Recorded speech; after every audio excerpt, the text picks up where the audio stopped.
მოგესალმებით, მეგობრებო, როგორც კომიტეტის აპარატი მეუბნება ქორუმი გვაქვს, შესაბამისად ადამიანის უფლებებისა და სამოქალაქო ინტეგრაციის კომიტეტის ხმა შეგვიძლია გახსნილად გამოვაცხადოთ. როგორც იცით, მესამე მოსმენით განვიხილავთ დაჩქარებული წესით საკანონმდებლო პაკეტს, რომელიც ორი კანონის პროექტისგან შედგება, სიტყვისა და გამოხატვის თავისუფლების შესახებ და საქართველოს სამოქალაქო საპროცესო კოდექსის ცვლილებების შეტანის თაობაზე. ბატონო დავით დავით მათიკაშვილი არის მოხსენებელი. შეგვიძლია დავიწყოთ.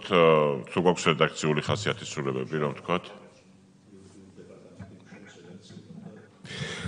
მოგესალმებით კიდევ ერთხელ კოლეგებო, წარმოგიდგენთ მესამე მოსმენით კანონპროექტებს სიტყვისა და გამოხატვის თავისუფლების შესახებ და საქართველოს სამოქალაქო საპროცესო კოდექსში შეტანის შესახებ. გაცნობებთ, რომ მეორე მოსმენის შემდგომ მხოლოდ რედაქციული ხასიათის ცვლილებები შესაძლებელია იყოს.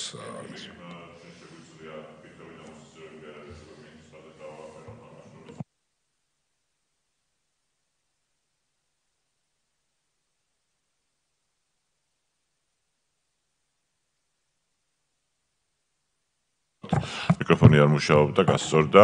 შეგვიძლია დავაყენოთ კენჭისყრაზე აღნიშნული ინიციატივა, ვინ არის ოხე რომ დაუჭიროთ ხარი დავით მათიკაშვილისა და სხვების მიერ საკანონმდებლო ინიციატივის წესით წარმოქმნილ კანონის პროექტს სიტყვისა და გამოხატვის თავისუფლების შესახებ და საქართველოს სამოქალაქო საპროცესო კოდექსის ცვლილების შეტანის შესახებ.